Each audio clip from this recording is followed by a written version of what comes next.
morning, Mr. Ahmed. Thank you very much for coming here to give your testimony. Could you please state your full name and professional background for the record? My name is Imran Ahmed. I'm the founder and the Chief Executive Officer of the Centre for Countering Digital Hate. Prior to the CCDH, I worked in British politics for the Labour Party as a special advisor, and prior to that, I worked in the private sector. Could you please describe your educational background and relevant qualifications? I hold an MA in Social and Political Sciences from Cambridge, and I've spent the last 8 years studying how social media platforms work, and both authoring and being responsible for the publishing of research which shows the public exactly how social media platforms' algorithms, their content moderation, combine to create real-world harm. Thank you. Have you published, what special knowledge do you possess regarding social media platforms and their impact? Well, you already said that you're an expert on algorithms and content moderation. Have you published peer-reviewed articles or other scholarship works in this field? Yes, I have actually authored peer-reviewed articles, but most of our work is published by the Centre and is available on our website and is provided to the press and to, of course, social media platforms for them to peer review as they wish. Thank you. Have you previously testified as an expert on these matters? I don't believe I've done so. No. Okay. But are your methods and opinions accepted within the relevant scientific or professional community? The Centre for Countering Digital Hate is a leading organisation doing research and advocacy around social media. Thank you. At this point, I would like to call him as an expert. Any objection? No objection. No objection, then so qualified. Thank you very much. I think algorithms are, for normal people, are difficult to understand. Can you please explain what's an algorithm and how it works in social media platforms? At its core, all an algorithm is a mathematical equation. In reality, what we call the social media algorithm is a set of nested instructions as to how to treat content that's provided by millions, sometimes with the bigger platforms, billions of people. Now, we don't have access to those algorithms, and in reality, because they are complex and nested, and therefore may have chaotic and unforeseen outputs, there are two ways to see an equation. So let me take, for example, a simple quadratic equation, ax squared plus bx plus c equals 0. If you looked at the numbers, most people would see that as gobbledygook. But I could show you the output of that on a curve, and it would show you a curve that anyone would recognize. You know, one that goes up and then goes down in a sort of smooth way.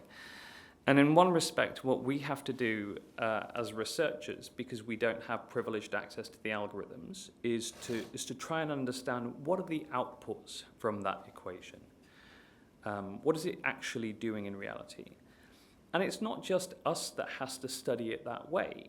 The platforms themselves, even though they're packed full of data scientists, and my organization, of course, has data scientists working for us, and mathematicians, despite the fact that they have probably some of the world's leading data scientists, mathematicians and engineers, they themselves have to study the way that their algorithms work in practice by doing essentially what we do, which is modeling user journey. So, for example, in 2019, Facebook internally did a study which was called Carol's Journey into QAnon, in which they studied how rapidly would a new user be fed up QAnon content and how frequently. And they found that very rapidly a simulated user was being radicalized into QAnon. So they themselves have to do it that way. What we have done through a series of studies on looking at the algorithms and how they operate in practice is we've been able to sort of work backwards and give you a sense of what those algorithms are told to do in reality. And what is very clear and is backed up by evidence from both whistleblowers and from executives when they're being frank and honest is that the purpose of algorithms is very simple. It's to make as much money as possible for the platforms. They serve a commercial imperative, not an epistemic or a pedagogical imperative. They're not there to teach you, to make you understand the world. They're there to benefit their owners. And that's allowed. That's capitalism. The algorithm, you can see that the way that they make dollars is very simple. Again, there's a simple mathematical equation here. It's time spent on platform multiplied by number of users multiplied by frequency of ads per content multiplied by price per ad. And that gives you, ultimately, the amount of revenues that they generate from advertising. And about 98% of Meta's revenues, for example, are advertising. So think of Mark Zuckerberg. Mark Zuckerberg's younger than I am. He's worth over $200 billion. You don't make that sort of cash without that business model being incredibly effective. It's one of the world's most effective business models. And I think one of the misconceptions of algorithms is that algorithms give you more of what you like. They don't. Our research has shown that what they do is they give you more of what they want you to like. I can prove that through looking at some of our research, and I'm not sure to what extent you want me to stop and to give you the chance to ask further questions, or I could continue talking. So let's first of all look at the evidence that the platforms themselves have provided. A few years ago, Mark Zuckerberg released a chart that explained how their algorithms work in practice. What they found was that because their algorithms are trying to keep people on platform, because they are essentially, they're a reflection that the outputs of those algorithms, so what gets shown to people, what gets promoted and what gets demoted on the platform, is a function of two things. It's a function of both how the algorithms are written and, second, human psychology. And of course, those combine into something called persuasive technology. Now, persuasive technology is a field of studies, how to persuade people to do something that you want using mathematics and technology. And what they want to persuade people to do is spend as much time on the platform as possible consuming ads. So what they found was that, in short, the more violative content is, which is the closer it is to breaking the platform's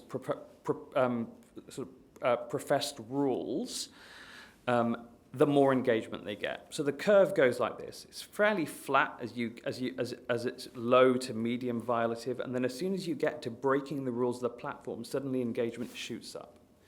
Now, why that matters is because engagement is the driver of amplification. Nothing else. Not epistemic weight, the sort of authority, nothing, there's no bonus points given to being factual. It is just that ruthless. It's just what gets the most engagement. If I can put it in human terms, it's the stuff that is bonkers that you spend most time looking at, arguing with, seeing if people agree with you. It's not the stuff that is just, matter of course. So, and they've worked that out. They realize that's a problem. And in fact, Mr. Zuckerberg explained that that's precisely why they need to have extremely good content moderation. Because if there is an algorithmic bias to the most violative content, and that's given most amplification, what that would mean is that people get shown tons of the most violative content on the platform. And so that's why he said we need to have a hard stop so that curve doesn't just keep shooting up, because we need to make sure that truly violative content is removed from the platform, or it is given zero weighting in the algorithm. That's been backed up by other leaders. For example, Mr. Musk, Elon Musk, who owns the platform X, he talked about, in an interview with Aaron Ross Sorkin, he was trying to explain to Mr. Sorkin, who's Jewish, why he saw so much anti-Semitism. And he said, sometimes people will say, why is it showing me posts from this person that I hate? And we're like, well, did you interact a lot with this person that you hate? Well, yes.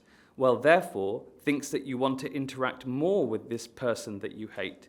That's like a reasonable, and then he's cut off. But essentially what he's arguing there is what we all know to be true, which is that the platforms give you more of what essentially triggers you and annoys you, which is why looking through a platform's lens, a distorted lens, which is distorted by the algorithms, which serve up certain types of high engagement content, the world can often look like it is the most bonkers content. It looks more extreme than it really is. And of course, that induces a reaction from us. It induces a reaction of revulsion, of anger, of fear. And that in part explains the polarizing effect of platforms, not just in terms of, the distortive lens, but in terms of if everyone has their own distortive lens, I like to call it your own personal hell. That's what social media provides to you, your own personal hell. If you're Jewish and you react to anti-Semitism, it gives you more of it. It gives you more of what makes you fearful, angry, triggered. That is the net effect of how social media platforms work. And when we're fearful, that's when our eyes are most, it's when our cortisol's high, our adrenaline's high. It's when you stare at something, your eyes are wide open. You are essentially being presented with a world that is Hobbesian. How does that get us to buy more, to react to the ads? Here we are, according to you, we are angry, we're fearful, we have revulsion. That's going to get us to buy a pair of gloves? That's the question. I mean, advertisers don't pay for conversions. They pay for awareness. They pay for visibility on an ad. Right. And some of them have concluded that it's an effective mechanism for selling their products. I can't speak to the commercial sensibility, how sensible it is commercially to use social media as a vector for showing your advertising to people. But they have found that. But you said the longer you're on, the more engaged you are, the more you're going to buy. Yeah, I didn't say that's the more you're going to buy. No, but it's just. Well, you said revenue is what drives this commercial product. It is, and people want to get their products in front of as many eyeballs as possible, and so there has been a decision taken by advertisers to place their ads on these platforms. They place them in other spaces as well, of course. You have a marketing mix as a commercial organization. But one of the ways in which you can show your product to people is by putting it on social media. As to whether or not people are able to, as they're going through, as they're in this agitated state, one might imagine, for example, an advert almost being a balm, a soothing balm in between agitation. But now you're speculating, right? This is not. It's the psychology of purchasing is not my area of expertise. Okay. If I might just briefly finish with two examples of reports that we've done that perhaps further evidence and solidify our understanding of how these algorithms work. One of them is a study called Malgorithm, and this shows you the sophistication of learning algorithms. So you don't just have an algorithm as a set of mathematical instructions. It has a learning component to it as well. It learns you as an individual. And over time, it learns human psychology collectively. And the way I can evidence this is two examples. So one is a study that we did called Malgorithm during the pandemic. It was a study of what does Instagram show to people who are interested in one type of conspiracy theory. So what we were hearing from law enforcement, from people that study extremism, is that increasingly the extremism space is not people with identifiable ideologies, but with fragmented, hybridized, weird collections of beliefs that didn't really make any sense as a cohesive ideology. And our theory was that what was happening was people were being exposed to multiple conspiracy theories simultaneously and finding ways to hybridize them and to try to find a narrative that binds them all together. So we looked at what was happening during the pandemic to people who were following QAnon accounts and also people who were following anti-vaxxer accounts.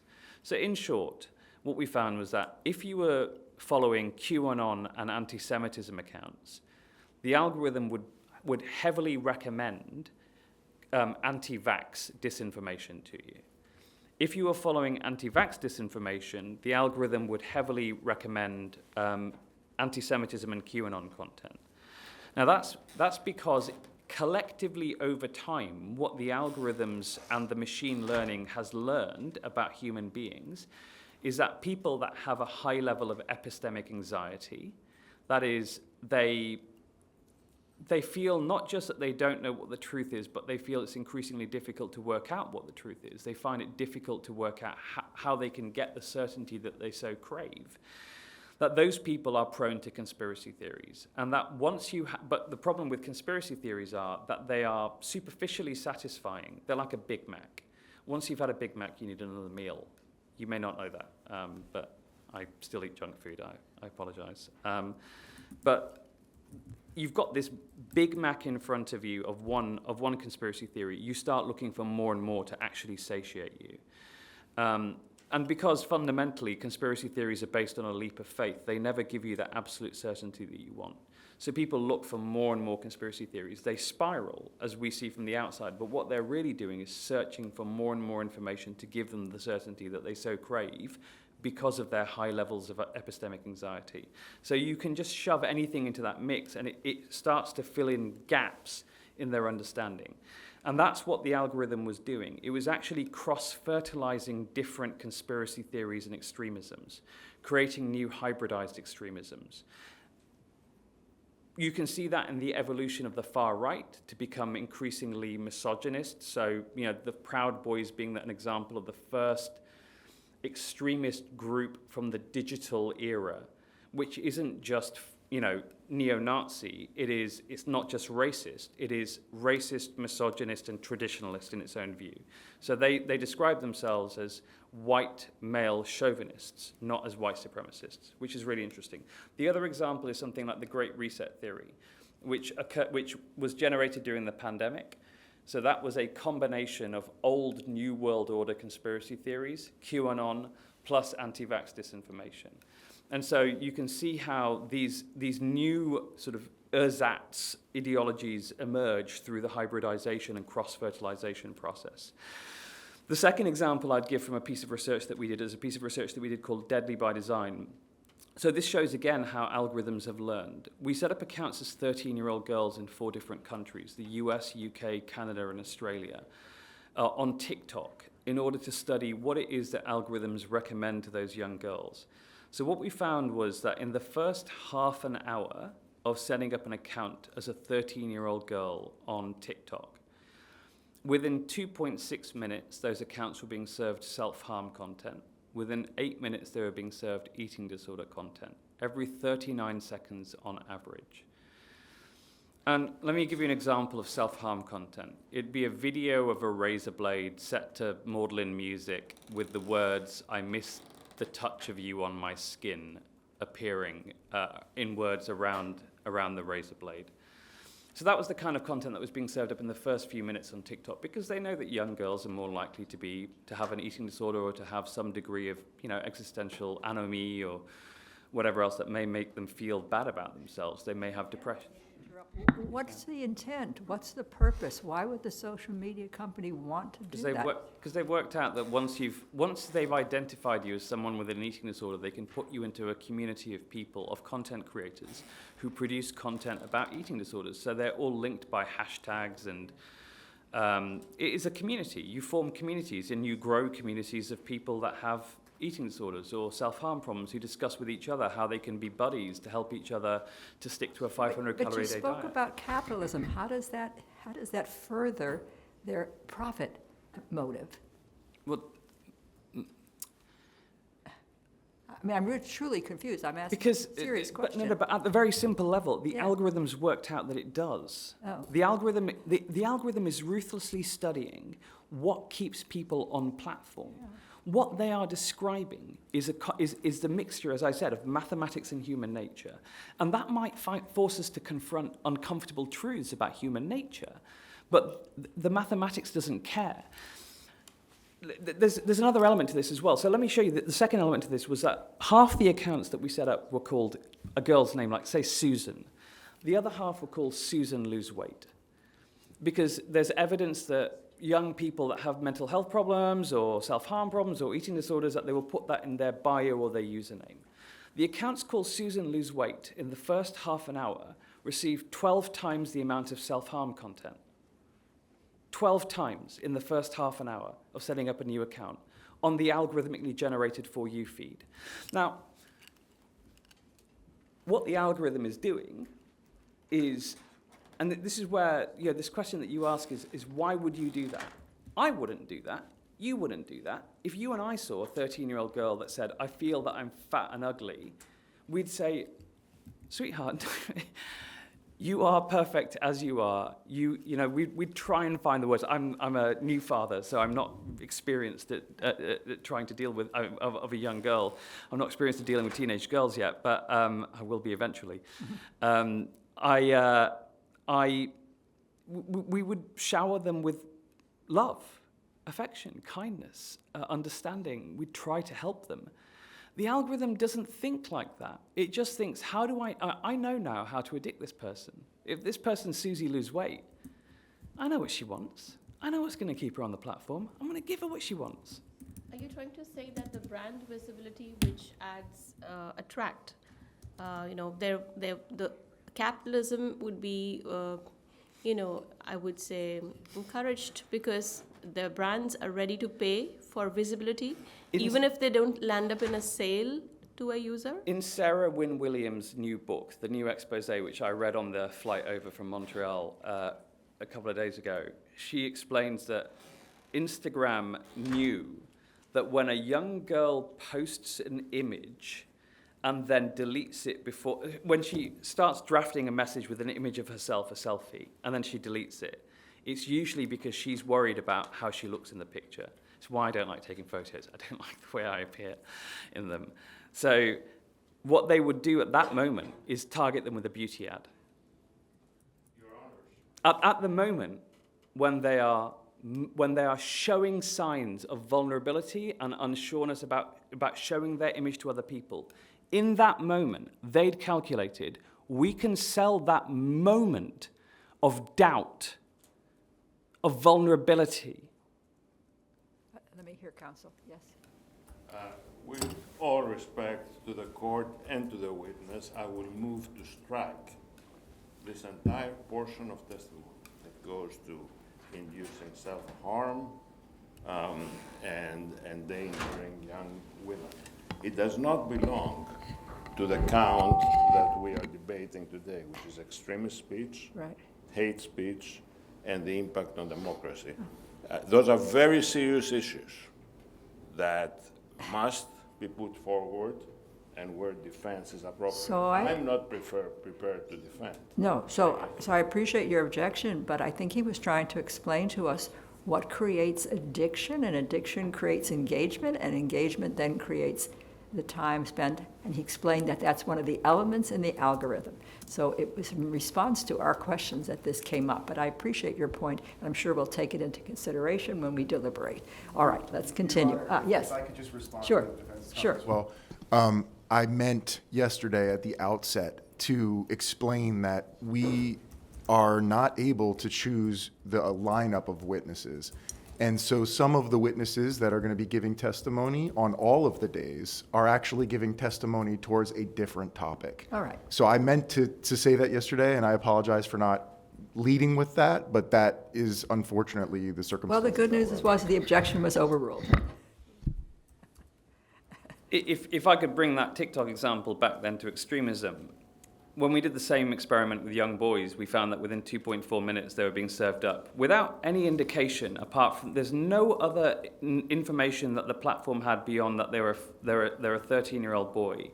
Within 2.4 minutes, those accounts were receiving Andrew Tate content. Andrew Tate is a violent misogynist who advocates male supremacist ideology, which is extremist and will lead to, and is why I fear for my 6-month-old daughter's future. Because at some point, some young man who's been radicalized by that male supremacist ideology is going to hurt her. That's almost a certainty in today's world. And that does speak to the question of extremism and violence in the real world.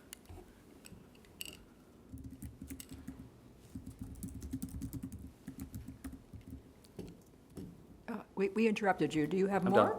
in your statement? Are you ready for questions? I'm ready for questions. Okay, go ahead. Thank you. You said, correct me if I'm wrong, that an algorithm is a mathematical formula. I'm sorry? The algorithm is what? It's a mathematical formula, okay, with a particular purpose. Can that algorithm be amended to change that purpose? Of course. You know what's really interesting? So again, it's really about outputs. It's like I don't need to know how the electronics in a speaker works to know that if it's on 1, if I push it up to 11, it will be louder, right? I don't need to understand how the circuit board works. So after January the 6th, Facebook realized that, well, I mean, they'd already known for some time. They knew that January the 6th, 2021, Facebook knew that their algorithm was promoting violative content because they've published research showing that they know this as well. So what they did was they said, dial down the algorithm, dial down the intensity of negativity in the algorithm. So they dialed it down. What they found was, if you dial down the negativity of the algorithm, it makes other users, because they're seeing less negative content, it makes them post less negative content. So it had this virtuous effect. Because, of course, the environment that you're in, the norms of the environment that you're in, form essentially the social mores of that environment. And we tend as a species to conform to the social mores of those around us. You know, it's why we worry about who our kids spend time with, right? Because we want them to be around people that behave well so that they will behave well. Simple bit of human behavior. The problem is that by dialing down the negativity, it meant people spent less time on platform. So they turned it back up again because it made them less money. But they can, if they want to, dial these things down and up. They have incredible control over the algorithm. And they, of course, have incredible control over what people perceive as being normative and acceptable, what has consequences. So violative behavior typically attracts consequences in normal society. If I was to start screaming, I don't know, racial slurs in this room right now, you'd kick me out. I wouldn't be invited back. There'd be consequences for it. On social media platforms, you get promoted. You get given algorithmic acceleration for violative content.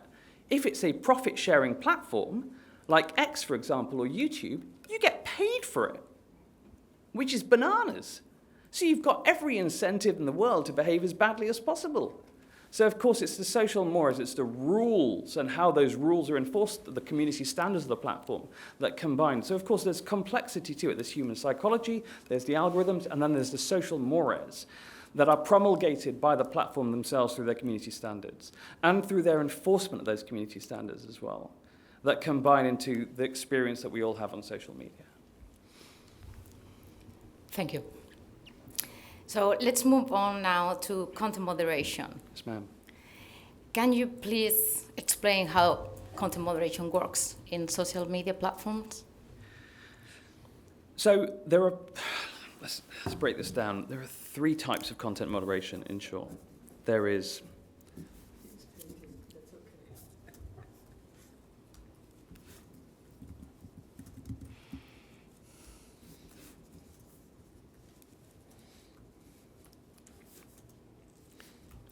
So let's break this down to 3 types of moderation. So moderation is essentially the way that platforms ensure that the community standards of the platform are enforced. Community standards are essentially the agreement that we all come to. We all sign them when we join a social media platform. They say, don't be racist, don't spread disinformation. Disinformation, terrible term. All it means is lies.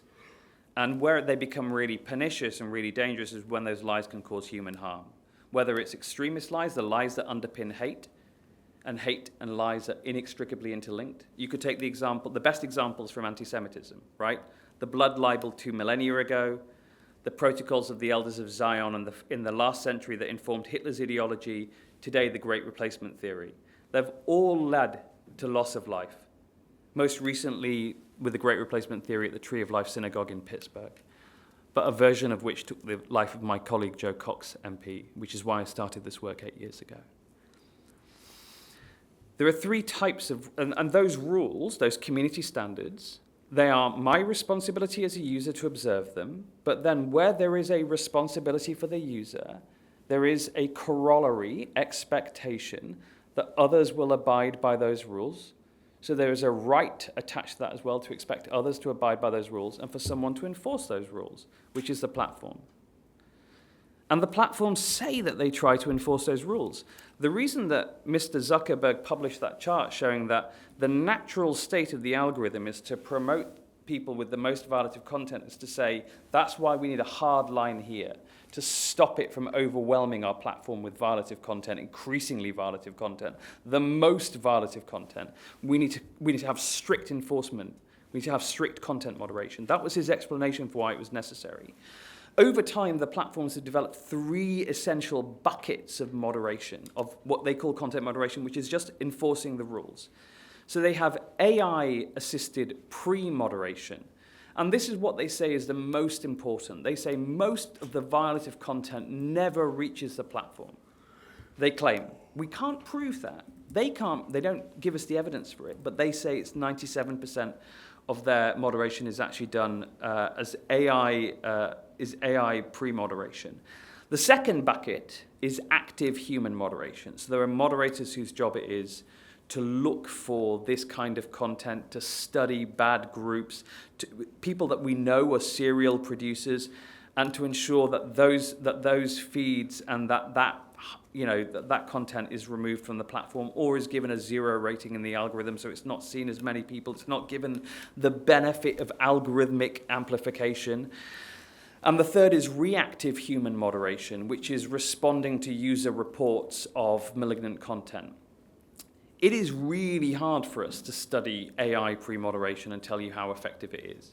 It's really hard for us to study active human moderation and see what their active human moderators do. Although we have a little bit more of an insight because we can see that the serial producers of violative content, the people who break the rules all the time, we actually know that very little action is taken against them because we can still see the violative content on their feeds. And the third is reactive. Now, we can test reactive content. So one of our first ever reports, it's really straightforward, it's called the Failure to Act series, is to basically simulate what it's like to report lots of bad content that violates the rules to the platform using their own mechanisms for moderation, so that their own user reporting mechanisms, and then go back and audit what action is taken. And what we have seen consistently over a long period of time is that even when you report the extreme cases to the platforms, generally speaking, 8 or 9 times out of 10, no action is taken against that content.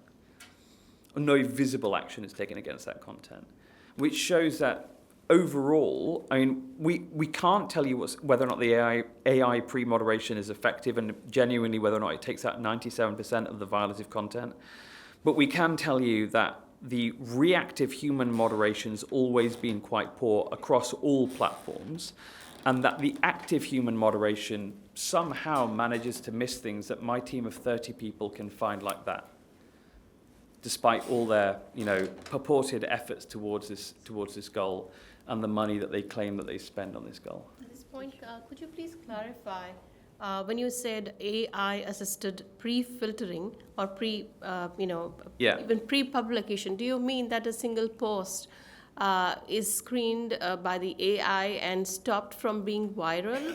Or do you mean that it's not, even that single post of hate speech, for instance, is not published and it's moderated at the time when it's pre-publication? Yeah. I would like you to clarify that. They claim depending on the platform, they usually claim that it's removed from the platform. So you never see, and what they say is you never see 97% of the violative content because we remove it via AI, is what Meta have claimed, for example. Other platforms have claimed similarly in the past. But there may also be AI weighting in the algorithm. So AI-assisted weighting, which downweights violative content. Again, we can't know for sure. Because yesterday there was a debate on, discussion Yeah, on this I have same. another question, let's say, because I would like whether he knows which of the platforms are using AI moderation. Yeah. I mean, all of them, All of theoretically. them, yeah.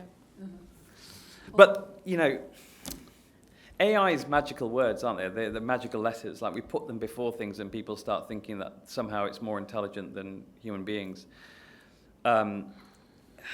We don't know how effective it is. We will know soon, because Meta has announced that it's switching off. They spent billions building AI pre-moderation. They've announced that they are switching it off.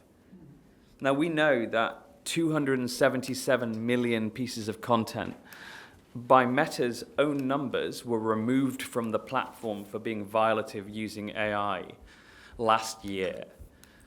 So we will soon see what it looks like to have 277 million bits of violative content bursting back onto the sites because it's not being dealt with by the AI content, the rules enforcement system that they've built.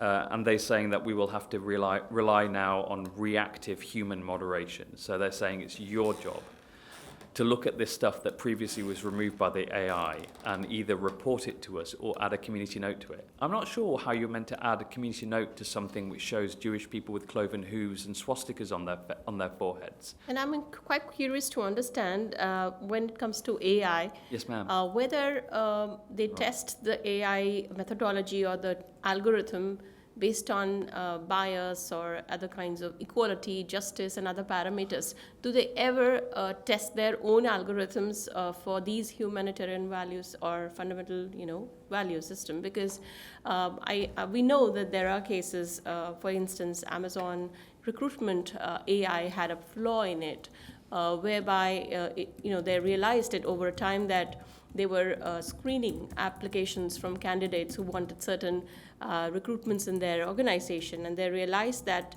the algorithm was selecting the candidates based on an algorithm which was containing an inherent bias against the women candidates, and the male counterparts were given higher number of marks in the selection. When they realized the flaw, that flaw was rectified, and therefore the audit of the AI itself needs to be done at the organization level. Do this kind of an exercise take place in social media platforms as well? That's not a question that I can answer and that only social media platforms can answer. And of course, they seem to be beyond accountability. These are questions I'd love to know the answer to too. We try to work these things out where we can through observation, but observation is limited in its ability to, we're in a cave system, the algorithm, and we're using a torchlight, a flashlight. And I can slowly over time work out the general topography of what I'm looking at, but we need someone to turn the floodlights on so we can see what they've built. It's why transparency is at the heart of CCDH's policy proposals around this. It starts with transparency that allows for meaningful accountability, so we can ask them questions based on data. These are important questions, So but we cannot answer them. Do I take it to understand that this means that there isn't any AI audit of their own system, or it is lacking in terms of AI governance. There's no published audit of their systems, no, and whether or not And they you don't encode follow human any rights in them. standard, because there are standards like the ISO 42001 for AI audit governance. So that makes me feel that there isn't any standard that they really adopt. No, and of course, marking your own, to date, all we've had from them is marking their own homework without any external auditing or any ability to really, to be able to verify. We're being asked to do everything on trust. And the funny this means that the data, we have, in Europe as well, there's a strict data protection regime, and it's actually being adopted across the world in many countries. So the AI accountability for data protection is also at stake in that regard, because a lot of data of users is being collected by these organizations, and that has to have accountability on how they collect and how they process, how they store, and in what manner is it being, protected and safeguarded? Is it being used for a lawful purpose alone? I feel the objective itself, the monetization objective that we are saying, it's putting the whole model at stake, the data protection model and the regulatory compliance various regimes are really working hard towards. It's a sensible question. It's not one that I can answer. Again, one of the problems we have is we are studying companies which do not allow themselves to be held accountable. And that now that we have regimes, for example, the UK's Online Safety Act, the European Union's Digital Services Act, we may in future have the transparency that we need to be able to ask meaningful questions and get real answers. But as we've seen with the first release of transparency data by platforms under the DSA, that quite often when we go and check whether or not what they're saying in their declarations is true, it's not. One example is a recent declaration by YouTube, owned by Google, which said that it never recommends malignant content to children. Well, we went to see whether or not their recommendation algorithm did recommend malignant content to children. And forgive me, Mr. Mikolopoulos, but I'm going to have to speak about eating disorders again. So we were looking at whether or not they recommended eating disorder and self-harm content to children. In our experiment, where we had a new account look at one video about disordered eating, 700 times out of 1,000, the platform would recommend eating disorder or self-harm content to that child. So there's a brand new account that looks at one video. And in fact, a lot of those videos were monetized. So you can't necessarily trust what they're telling you anyway, which again is why CCDH exists. It exists to, that's that Reaganite philosophy, right? Trust but verify. I mean, I don't trust them, but we go and do the verification of whether or not we can trust what they say. And all too often we find that whenever they do, the rare instances that they give us, some actual numbers, they tell us what they're actually doing, we go and verify and find they're not. I want to go back for a moment to bucket one, the AI-assisted pre-moderation, you called it? Yes, ma'am. And you said Yes, Your Honor. the worst violence never reaches the platform, supposedly, that's what they say. How do you define violence there? I'm curious, are we talking about speech, or are we talking about pictures? Video? What are we talking about when you talk about violence? I don't think I used the term. I said violative. Maybe you did. Violative content rather than violent. Okay, violent maybe you content. did, but what do you define as? Violative content is, I don't need to define it. The platforms themselves have their own rules, right? So they tell us, there's no laws applied to what you're allowed to post on social media, but the platforms have their own rule sets. They have their community standards. The community standards are there, of course, so they can persuade advertisers to advertise there, because advertisers would not want to, would Ben & Jerry's want to appear straight after a bit of content in which someone is calling for genocide against black people, or in which a child is being told to cut themselves? Of course they wouldn't. And so those community standards are there in part to satisfy advertisers that they're not essentially monetizing and instrumentalizing toxic feeds to sell their wares. To answer that question, in part that you answered, that you talked about earlier on, what we found with the platforms is that in reality and any user can go and have a look for themselves. I mean, the easiest thing that we can all do with social media is go and look at your own feed and see how bananas it is, and then compare it to someone else's and see the differences. And that's what we do. We look at, we try and get the scale that we need to look at those differences. Sorry, yeah.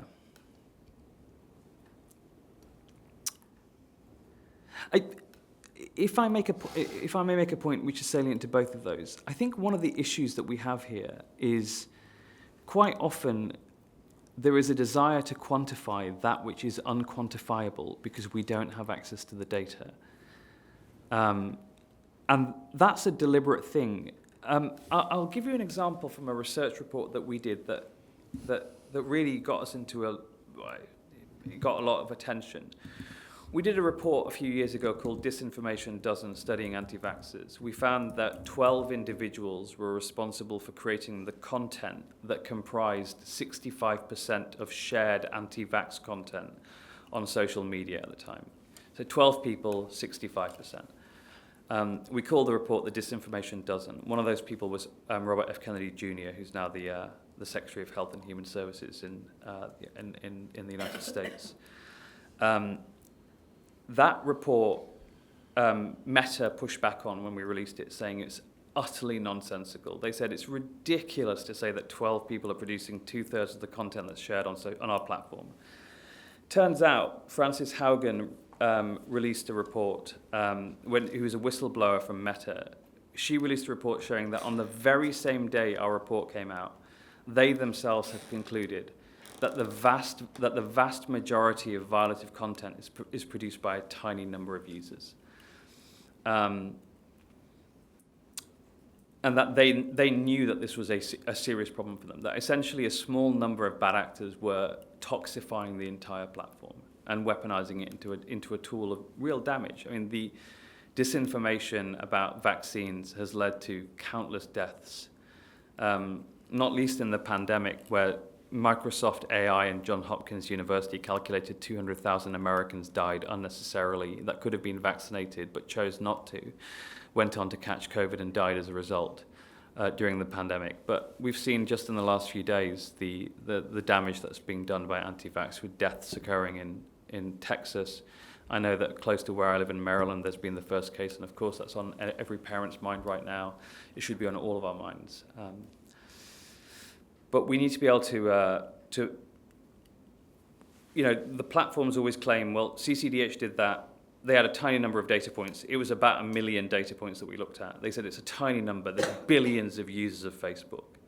But actually, sampling is a well-known statistical technique. We took a sample. We looked at that. We found that 12 individuals were responsible for 65% of the sample that we took, and they themselves had concluded the same thing at the same time, all while they were saying CCDH's numbers are ridiculous and there is no such relationship between a small number of users and the vast majority of the violative and dangerous content on our platform. Well, I'm just referring to your statement when you said that there are 3 stages of moderation. So first stage, when you said AI... There are 3 types. Yes. There are 3 types. The AI-assisted pre-filter.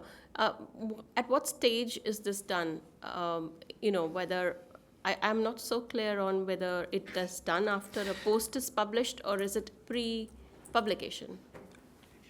They claim it is before the post gets shown on their website, on their service. Okay, but so we don't know at what point it happened. Content like child pornography, for instance, which is self-evident and doesn't have to, really need a divergence in view. It's per se something which is illegal, would fall under that category. So you're saying that they have tools and technologies to detect such content and block it. I don't know, because I don't work for the social media companies. They claim they do. We can see through observation that, and there are organizations that work to trust and to verify that CSAM material, child sexual abuse material, like Thorn, for example, like the HEAT project, which do that work. CCDH does not. It's specialized work. and we don't have the researchers who can deal with CSAM material. You could see it with copyrighted material. You try and post something on TikTok with a copyrighted song on it, it'll be down before you can blink. So, we know that they have the ability to do so. Meta say that they have the ability to do so. They say it's 97% of the content that they take down is taken down by the AI. But I can't tell you exactly how it works. What I can tell you is they've announced that they're switching it off. But nevertheless, that's what they claim themselves. And at the manual level, that's done once it's published? Yes, ma'am. Yes, Your Honor. Right. Thank you. Thank you. Just a couple of more questions. Do you think that investing in more human resources for content moderation would improve the situation?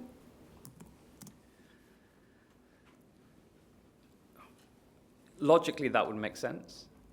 I think that it's not just about investing in human moderation, it's also about the tone set by the platforms themselves. I'll give you one example. We did a study of X after Mr. Musk took over. At that point, in the first week after he took over, he hadn't had the time to actually switch off AI systems or to sack people, who worked on content moderation. But what he had done was make clear that he would have a higher tolerance for hate speech and for, violative content. He put up the bat signal, in short, to people who wanted to post that stuff and said, you're going to be welcome here. So we wanted to quantify what did that mean in practice. So what we did was we used a tool called Brand Watch, which allows you to study whether or not your brand is being mentioned on social media. And we repurposed it to look for whether or not hate speech. And I mean, like, for example, what's the most offensive word you can use against a black person or an African American? What's the most offensive term you can use against a Jewish person, against a woman, against an LGBTQ plus person, against a Muslim? So we put in those terms into Brandwatch. What we found that on average, in the year before Mr. Musk took over, compared to the week after he took over, there was a 202% increase, so a tripling in the use of the N-word on that platform. 202% increase. And that's down to mores. That's down to what people think is tolerable on that platform. And you can signify that through how you, not just through what the rules are, but we have no intent to enforce those rules anymore. People will think, well, I can go ahead. We found substantial increases in anti-Jewish, in anti-LGBTQ+, in misogynist speech. That research went on the front page of the New York Times, and it led to $100 million of advertising being lost by the platform. And it led to their Trust and Safety Council resigning en masse. And we know all of this because, and we're pretty confident in our numbers, because Mr. Musk then sued us for that research. He didn't sue us for there was no defamation claim in there. There was no claim that we were wrong. He claimed us for a terms of service violation by using his site to do research. We beat him and won a slap ruling in California, and he's currently appealing it to the Ninth Circuit. We're pretty confident we're going to win that too. But it shows you that the social media platforms it's not just about the rules and the algorithms, it's more, there's a human element there too. There's our intent to enforce the rules, and that creates a permissive environment in which you can see hate speech, you can see use of the single most offensive term you can use to black people increase 200%, triple. Thank you. So just the last question. So what would be your recommendations to the social media to prevent and mitigate all this harm? I think that they need to be brought into that there can be no locus of power in liberal democracies that is beyond accountability. The marvelous experiment that we all live in and that we all enjoy these privileges of this prosperity, this safety, is because we've created a mode of government that is messy as heck, but that essentially says there is no locus of power in our system that doesn't have checks and balances on it. The fact that human beings have managed to do that is extraordinary. And I mean, you know, we can make fun of the US right now, and I live in Washington, D.C., but in how many countries could a billionaire take on a relative pauper and for the pauper to win in the courts? We have a system that works for the main part, but we have one locus of power, thanks to Section 230 of the Communications Decency Act 1996, that is beyond accountability. You can't apply negligence law to those companies to see whether or not they've been negligent or permissive in allowing, even knowingly indifferent, to allow harm to be done to people. And so our recommendations are, first of all, that they need to be transparent, and the Digital Services Act and Online Safety Act and the new data bill coming from the UK government do a good job on showing how transparency might work. We haven't seen it work in practice yet, but we are starting to see the sort of the parameters of the transparency that they allow for. There are attempts in the US at a subnational, at a state level, to bring in transparency laws. So it starts with transparency into the algorithms, into the content enforcement, into how it actually works in practice, and also into the advertising. Because advertising is at the core of these businesses. They are businesses. They are not free speech platforms. You know, you don't make $200 billion of personal wealth through free speech. It's paid speech. It's commercial speech. Then accountability, which is empowering people with the ability to ask the right questions. And I commend the tribunal for the idea behind the tribunal, which is to ask these tough questions to people who may be able to give you some of the evidence. And I know that Sophie Zhang and others are here who've been inside these companies and are able to tell you a bit more about how they work in practice. And the final bit is, where these companies create negative externalities, there should be a cost attached to it.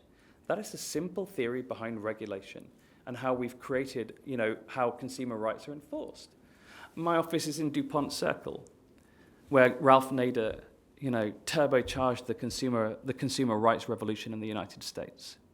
I think about that quite often when I'm sitting in my office, about the fact that what he did was create costs for those negative externalities, such that he disincentivized their production. Now, in Europe, we do that through regulation, through regulatory fines. In the US, they don't regulate as much as they litigate. So allow them to be tested by the courts.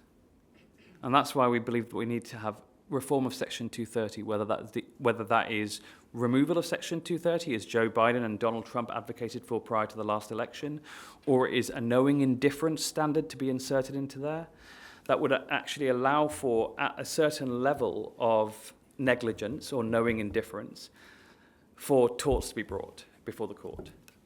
So transparency, accountability, and responsibility is how we get a safer, better social media system that is able to perform its original function. You know, I was reading. Obviously, I've read a lot of what these people have said over time, and when social media came into existence, it was seen as a way of making the world smaller, of making the world less racist, less hateful, by making Timbuktu seem as close as Tulsa, seem as close as Toronto, you know, that shrink the world. And what it's actually done in practice is make the world, even within our own countries, more polarized, more hateful, more angry. And that through transparency, accountability, and through forcing them to take responsibility, I would hope to return social media to what it is before the unbound commercial imperative turned it into what Mr. Musk himself has called a hellscape. I think what we want is for it to fulfill its original promise. Thank you very much. No further questions. Cross-examination? Yes, I do have Yeah. cross-examination. Yes, right. To the chagrin of the schedulers. And Mr. Ahmed, I noted that some of your testimony was on the expansive side, And because I do have some questions, I would ask that you perhaps try to respond I'll keep it as tight. tightly as possible. And by the way, my office is in Dupont Circle as well, so I'll be sure to smile and speak with you when I next see you in the hood. Well, it depends on your questions, but go ahead, yes. Oh, okay. I may even take All you right. for an apple So- fritter at Tate. All right, so yeah, I go there sometimes. And so you said it is not true that they, meaning the social media and their algorithms offer you up more of what you like. You remember that testimony? Mm-hmm. And so, are you aware of the filter bubble concern that has been expressed about social media? Yes. Yes I'm or aware no? of the concept. Yes or no? I'm aware of the concept. Yes. And is it not true that the concern about bubbles, about filter bubbles, relies on a user being offered what they want and more of what they want? It's not true. It gives you more of what you react to, which can be what you want. It can be what you do, what triggers you into anger, rage, or frustration.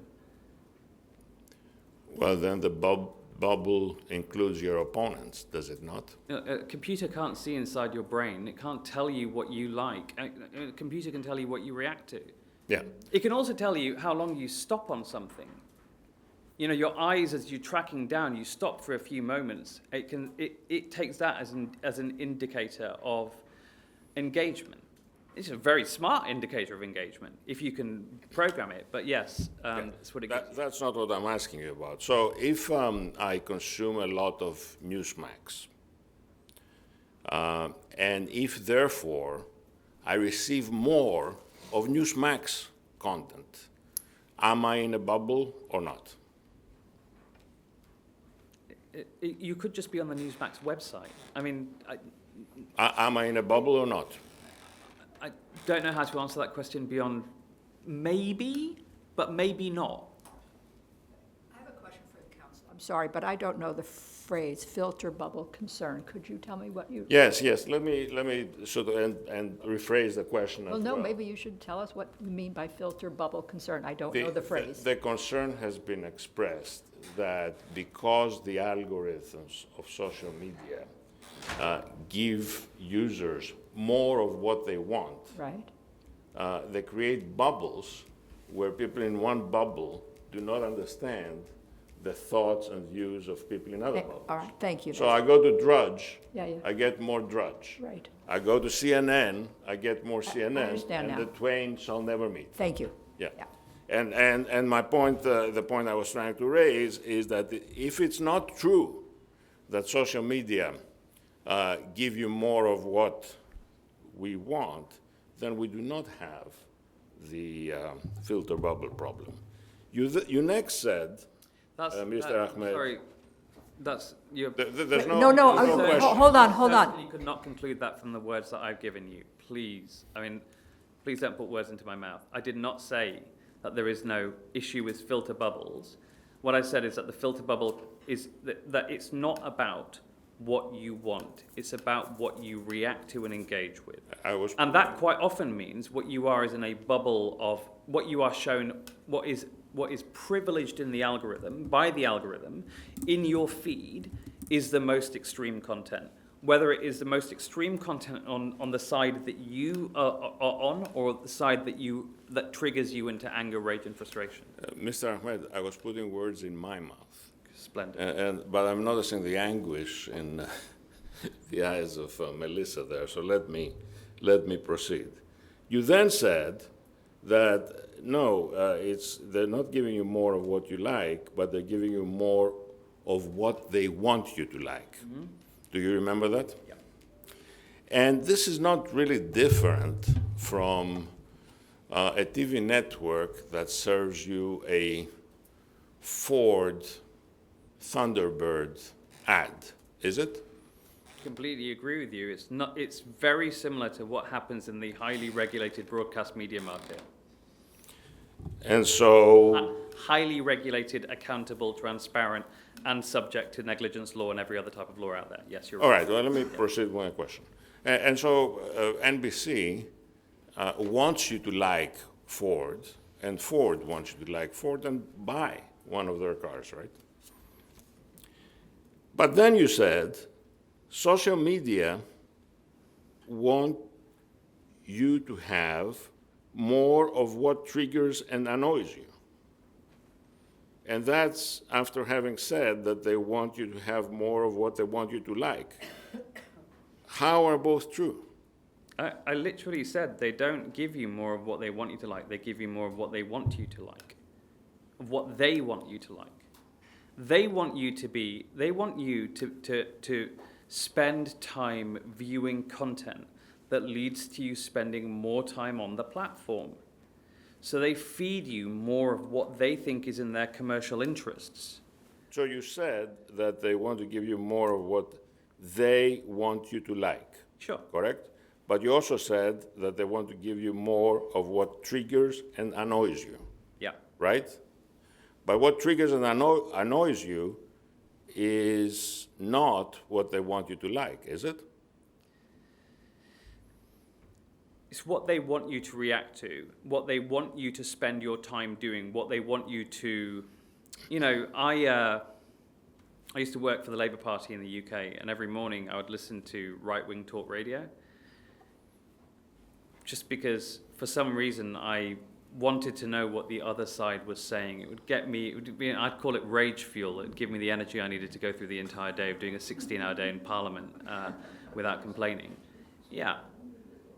I mean, dude, I think I've explained myself over the course of my testimony to show that it's not just about what you like, but also about what you engage with. I don't think young girls, for example, like self-harm content. Okay, I think it keeps them on the platform. I will move to strike this answer as non-responsive, and let's move on.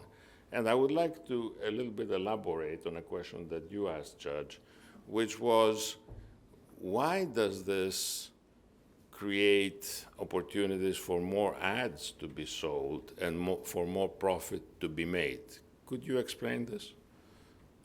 I'm going to object and say asked and answered. He already testified earlier about the fact that he doesn't have the ability to see into the ad. Not companies. exactly. What he did say is the longer you're on, the more ads you'll see, and so you may buy something. That's all he said. Yes. The longer you're on, the more engaged you're on, the better. They want you to stay on the site. Didn't you say they want you to be engaged and stay on the site? Look, the sales process, so there's different stages to a sales process. First of all is awareness, then is consideration, then is value proposition consideration, then is purchase decision. So the purchase decision pathway starts with awareness. Social media is a really good way of making people aware of your brand. Okay, I think you've answered Yeah. that question, so thank you. Yeah, go ahead. Well, but I will have a follow-up question. Are you liable to buy more goods when you're angry than when you're not? He already said he's not an expert in that area, right? Yeah. Yeah, okay, that's so fair. I think That's he fair. said that. Yeah. Okay, All right, thank you. And that's what my objection was. that's okay. All right. So on moderation, you talked about 3 types of moderation. I'm not sure I understood all of them, and I apologize for that. But at some point you said that one type of moderation by one social media platform did not catch a lapse that you and your organization caught, and you said like that, which I mean to take with a flip of a finger. Is that correct? Yeah. We've done a series of reports on our website counterhate.com that you're happy for you to. They're all free to download, and I would suggest should be considered as part of the evidence. And this is going back 5 years, but most recently, I think the most recent study we did was a study of how the platforms were moderating anti-Semitic and anti-Muslim content after October the 7th. The terrorist attacks by Hamas in Israel. And we studied how the platforms were doing in that, and what we found was that 98% of the violative content, and we're talking the most extreme stuff. So CCDH is really transparent with the way that we do our research. We show you what content we Yeah, consider my violent. question is simply, they missed it, you caught it, Yeah. correct? Yeah. And my question is, does this not act as a disincentive for the social media platform to do any content moderation? Since it's legal not to do any content moderation, and since whatever they do, somebody who claims to be smarter than they are, and who likely is smarter than they are, will say, you missed something. I mean, if you saw the size of my garden, you'd know that I'm not smarter than Mark Zuckerberg.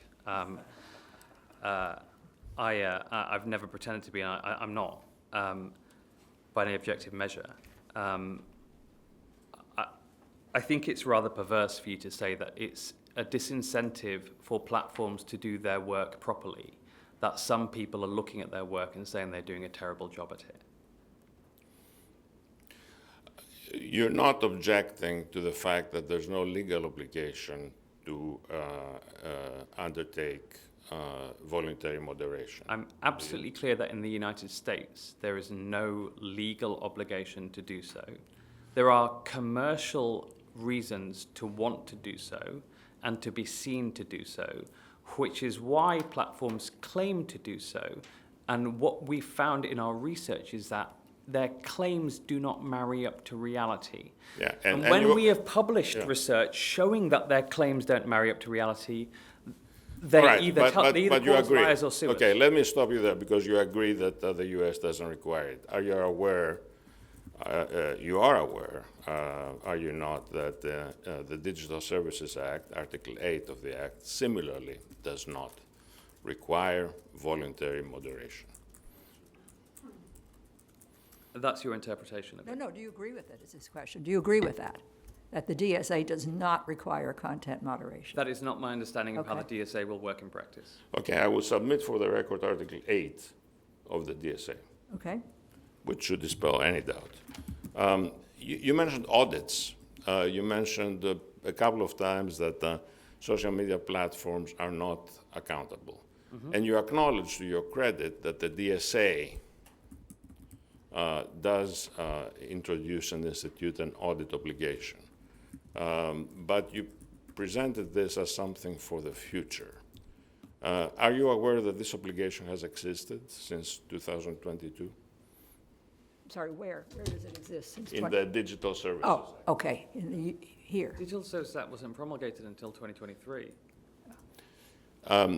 It became effective as far as the relevant provisions are concerned in November of 2022, almost 3 years ago. So for VLOPs, they are subject to, I'm not familiar with that. Okay, thank you. And then you mentioned anti-vax. Yeah. And I wanted to ask you if you're familiar with an ad that has become rather notorious, put out by the CDC many years ago. Put out by? The CDC, the Center for CDC, Disease yes, go ahead, Control in CDC, yeah, Atlanta. yeah. Several years ago, that had two columns. One was, here are the myths about vaccination, and here are the truths. Do you remember that ad? I don't. Okay, and you wouldn't happen to know that there's a wide body of literature blaming that ad for the anti-vax movement, because all that people retained was the first column, the myths. I think it's But you said you were not familiar with the ad, Okay, I so, was just trying not to. familiar. yeah, but emphasize you that point. All you right. were testifying, so move on. All right, all right. The All right. Hold on, there's no question pending. Let him Yeah, continue. yeah. So are you? Yeah, I will be done. So is there a possibility, you think, that there are other factors for the anti-vax movement that are independent of social media? Yes, of course. And do you likewise think that there are factors for the rise of the neo-Nazi movement that are independent of social media? Clearly, neo-Nazis existed before social media, yes. Thank you very much. That's all I have, Your Honor. Thank you. All right. Thank you, everyone. We do have Dr. Julia Ebner here, and I would like to make sure that we give her Oh, a full due recognition and time. we do want to thank, I can't yeah. reschedule her after lunch because she Oh, has a well. okay, we want to thank Mr. Ahmed. We want to thank you for your being here today, for your testimony. It was very helpful to us. Thank you. So we can go until 13:40.